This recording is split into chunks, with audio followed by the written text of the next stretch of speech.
I didn't like who I was, the way I acted or the way I looked. Such a bad kid, I can't focus, Ritalin and Adderall. Thought it was my fault. Bully kids, I'd cheat on my homework. Seriously, I had detention every day. I always got bad grades. I grew up without a father, the annoying kid. I took everything to heart.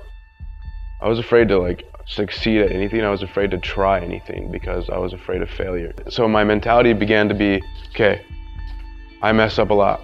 Now let's spend like every single day and every single second trying not to mess up. And I don't know what went through my mind. She had ponytails and I wanted to know what it would look like if she only had one. So I cut one off and the girl ended up not coming back to the school because her mom was very angry. My junior year is when I kind of started walking away from God. It's like the enemy grabbed me in that confusion and he pulled me to where he wanted me to be. And all these kids had the same issues I had. And I was like, man, maybe this is life. I smoked a lot of weed. I drank a lot of alcohol. I even started doing coke. And I saw myself and it scared me. I actually got afraid. I was actually afraid of who I was becoming. I thought to myself, I was like, I wonder if I kill myself, maybe these people will, maybe people will actually know I was here, and maybe they might appreciate something. But I had this drive to go to the desert with this guy and his family. The first night we got out there, we're driving these big Rangers. They're like, 1,000-pound golf carts.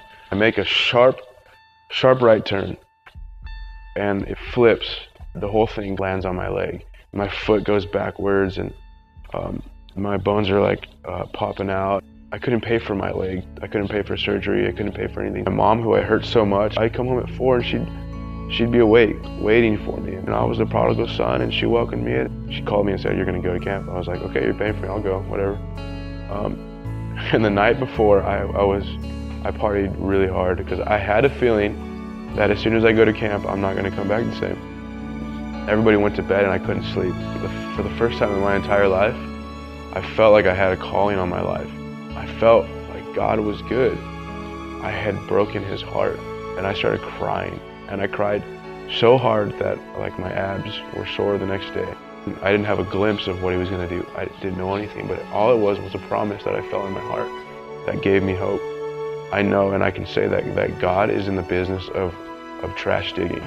God pulled me out and wiped me off, and he found use of me. I'm doing ministry. I'm going back to the high school I was on, and I'm talking to kids who are going through the exact same thing that I was going through at that time. And I'm able to speak into their life with an effectiveness because I went through that.